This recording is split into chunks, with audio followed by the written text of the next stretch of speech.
Hey guys, it's Nicholas Armistead with Armistead and Associates Group at Real Broker LLC, and want to welcome you guys to another episode of the Foundation First podcast. Today, we're going to have a very interesting conversation around trust and transparency. Um, that's one thing I feel like we don't talk about enough when it comes to a real estate transaction, especially with you being a first-time home buyer, or not even just being a first-time home buyer, but just being a buyer in general, or even if you're selling a property.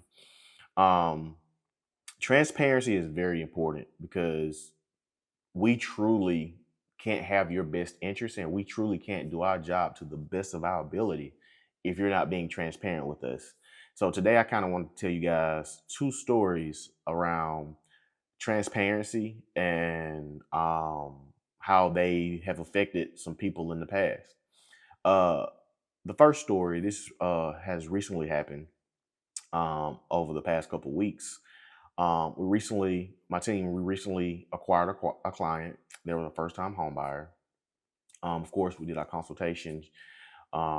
This particular person, they talked to a mortgage lender. We asked all the right questions. We thought we had all the information that they gave us, and we started the process.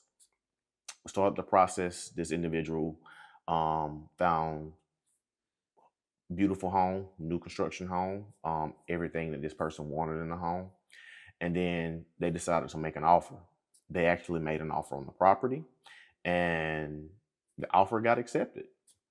Once the offer was accepted, we got the contract over to the mortgage lender, and the mortgage lender started, working on their file. And then something came up within the transaction that neither us as the agents and the mortgage lender was unaware of, and it caused a big hiccup. And this was something that, if the client was transparent about, we could have actually rectified on the front end, and we could have actually had a plan in place for this client to actually move forward with this process. But because of that, because they weren't transparent, because they didn't tell us everything that we asked, or they didn't share any crucial information that they thought was beneficial to the transaction, it actually wound up costing this person buying this home. Um, and this is not something that this was not just a 1 week, 2 week end. This process was going on for over 3 months. And so we talking about 3 months of this person could have mentioned this. We're talking about 3 months of work for the agent doing work on the front end. We're talking about 3 months of work that the mortgage lender did. And we're talking about 3 months of time, energy, and emotional damage that this client caused themselves because they weren't transparent. They felt like they could hide this situation. They felt like they could hide this information and go along with the process. And in the end, it actually wound up costing them buying their first home. So being very transparent is very crucial when it comes to buying your first home, or buying a home, or any real estate transaction. Um, I can't say enough. That's why I always say, make sure that you're working with someone that you fully trust, that you can be transparent with. Because, like I said, we're not just here to show you a home. We're problem solvers. We're to make sure that your transaction get from start to finish and you actually close on the home. In a previous episode, we talked about, can you buy a home without a real estate agent? Yes, you can. But my thing is, but in this situation, I mean, I hate to be this person, but they might as well not have had a real estate agent, because they weren't transparent and give us all the tools we needed to actually problem solve to help them get into a home. Um, I'm not gonna lie, it sucks. I hate it. I hate it for this person. It really is really disheartening. But my thing is, but like, our hands were tied. By the time the problem arose, there was nothing we could do. We couldn't rectify it. And sadly, maybe they can do something in the future, but as of right now, they're not able to purchase their home. Um, Another story I'll talk about is actually transparency on the other end of the spectrum of someone actually selling their home. We've had some clients some years ago. We had a consultation. We had a listing consultation. It was a husband and wife, and during our consultation, we always ask, "Hey, outside of just the mortgage, is there anything else that you guys know, any liens or any judgments that that we may have to take into consideration when it comes to selling this house?" So for you guys that don't know, if you own an asset, if you own a home and you're thinking about selling your home, if you have any liens or judgments against you, you can't follow through with selling your home until those things are taken care of. I will give you an example. Let's just say you bought a house for $100,000, and let's just say that house is worth $200,000 now, and you want to sell that property.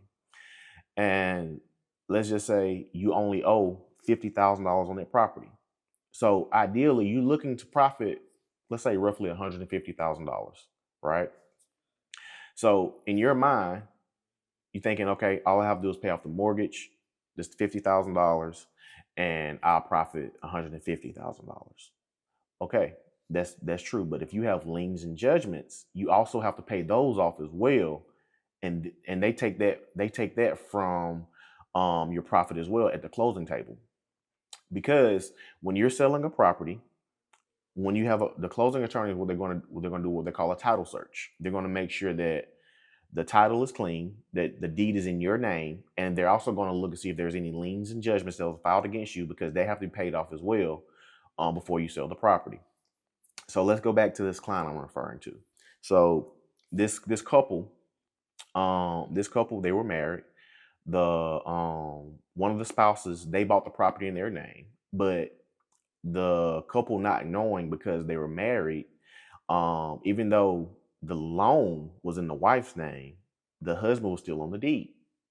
So when we had our consultation, I asked, "Hey, do you guys have any outstanding judgments or liens or anything that you can think of that may need to be taken care of, so we can kind of calculate it, we can plan accordingly?" They said no. I said, "Okay, cool." We put the house on the market. We found a buyer, getting ready to close on the home. 2 weeks prior to closing, the attorney found a judgment against one of the spouses. So they were looking to profit about $40,000 off this property. This was with them paying off their mortgage, paying me as a real estate agent, all these other things. They're looking to profit about $40,000. Well, one of the spouses, not being aware and thought they could get away with it, had a judgment against them for $60,000. So let's go back. They were going to profit 40, but the judgment is 60. So in order for them to close this property, they actually had to pay an extra $20,000 to close this transaction. Now, why is transparency important? If I would have known that on the front end, there are things that we could have done. There are things that we could have strategized around. There are things that we could have planned around to make this process a whole lot simpler, to make this process a little bit more easier. But my thing is, you have a willing and able buyer 2 weeks from closing, and now we can't close on the property because we don't have enough money to satisfy this judgment. So what wound up happening? This property didn't close till a year later. So not only did they have to come up with an extra $20,000, but they had to pay a mortgage, utilities, and all these other things while they're in a whole nother state until they could get this judgment taken care of. So ideally, what probably could have cost them, let's just say $20,000, it actually wound up costing them probably about $30,000 to $40,000 in added expenses, because they had to still pay for their home being here and they couldn't sell it. So transparency is very important. You know, I can't preach it enough. My thing is, that's why it's very, very important when you're doing a real estate transaction to hire somebody that you trust and someone that you can be transparent with. And my thing is, like, we're not the bad guys. Are we going to ask tough questions? Yes. Are we going to ask questions that maybe feel uncomfortable to you? Yes. But it's not to make you feel bad or to get into your business or anything like that. But we're looking at we're looking at things from a different angle and a different perspective to see. I'm trying to foresee if there are any hiccups, anything that in the future that we can prevent that's going to make this process a whole lot smoother. The last thing that we want to do is go throughout the transaction and have something unexpected that holds the process, that costs you more money, more time, more headache, and more emotional damage, when we could have done some preventative work on the front end, days, months, and even sometimes a year in advance, to where we don't have to do that. So transparency is very important. A great example I like to use: all of us have been to the doctor. All of us have had days where maybe didn't feel well, or days that maybe, we were sick, or maybe we were in an accident, or I don't know. So we've all been to the doctor. I'm pretty sure we've all been to the doctor. My thing is, when that doctor comes into that room, and if you're having problems and the doctor's asking you questions, he's asking questions to get information so he can diagnose the problem, right? And my thing is, if you give him the wrong information, if you give him the if you don't give if you give him the wrong information, don't give him any information that wrong, he could actually misdiagnose you.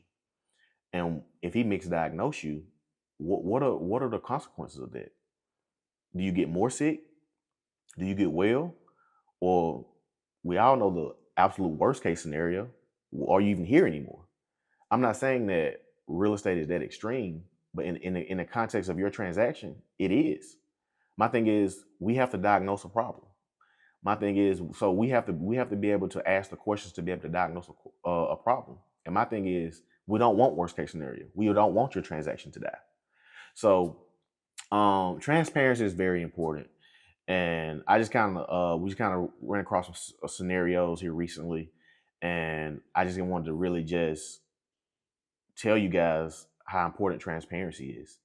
So I hope that really helped you guys. I hope this information was valuable to you.